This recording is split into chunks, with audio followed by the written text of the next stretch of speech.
আসসালামু আলাইকুম, কেমন আছেন সবাই? শুভ দুপুর সবাইকে। আপনারা সবাই আশা করি অনেক ভালো আছেন। আপনাদের একটা জিনিস দেখাবো, সেটা হইতেছে দুপুরবেলা ঘোরাঘুরি করতে অনেক ভাল লাগে। কি কারণে?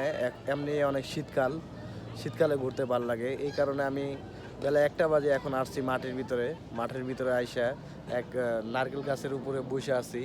ঠিক আছে? নারকেল গাছের উপরে বসে আছি। নারকেল গাছের উপরে বসে থাকতে অনেক ভালোই লাগতেছে এবং আশেপাশে মাঠের ভিতরে অনেক নারকেল গাছ ছিল। যেগুলো নারকেল গাছ ছিল সেগুলো নারকেল গাছ কেটে রাখছে এবং মানুষ যারা খেলাধুলা করে এবং বাচ্চা পোলাপান আছে তারা নারকেল গাছের উপরে বসে থাকে। বসে দেখে অনেকক্ষণ রেস্ট নেয়। অনেকক্ষণ মানুষ খেলতে খেলতে হাঁপায়া যায় বা ক্লান্ত হয়ে যায়। তারা তখন এই যে নারকেল গাছের উপরে বসে থাকে। তো আমিও মনে করেন নারকেল গাছের উপরে বসে আছি। বসে থাইকা বাচ্চাদের খেলা দেখতেছি বা আমিও আশেপাশের মাঠগুলো দেখতেছি, আমারও ভালো লাগতেছে।